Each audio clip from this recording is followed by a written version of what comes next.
The purpose of manual muscle testing, or MMT, is to determine the amount of muscle power available. It distinguishes how muscle weakness can limit performance of occupations. It can also prevent deformities that can result from imbalances of strength. It can even assist in diagnosing some neuromuscular conditions. For the MMT grading system, it is on a scale from 0 to 5, 5 being normal, while 0 would be graded as 0. I'm going to be breaking down the scoring to simplify each number on the scale.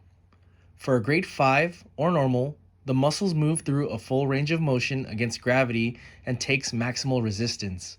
What this means is that when the therapist says, "Don't let me move you," and apply a pressure opposite to the direction of muscle contraction and movement, the muscles do not move and can resist the force applied from the therapist. For a grade 4 or good, the muscles move through a full range of motion against gravity, just like grade 5, but takes moderate resistance.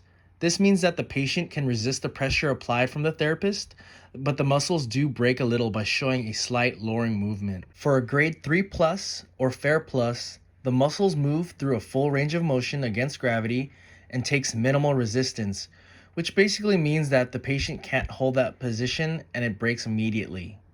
For a grade 3 or fair, the muscles move through a full range of motion against gravity and is unable to take added resistance. Once you get to a grade 3 minus or fair minus, the muscles do not move through a full range of motion against gravity. For a grade 2 plus or poor plus, the patient is now in a gravity minimized position, meaning that they are no longer lifting their muscles against gravity. However, in 2 plus, the patient can still be able to move their muscles in a full range of motion in that gravity minimized plane and can also take minimal resistance.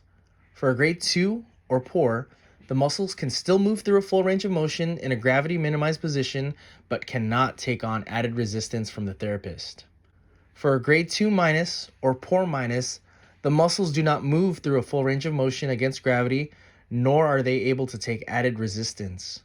For a grade 1 or trace, tension is palpated in the muscle or tendon, but there is no motion occurring at the joint. This is where the therapist can feel activation of the muscle. For a grade 0, no tension is palpated and no motion occurs. This means that there is no contraction.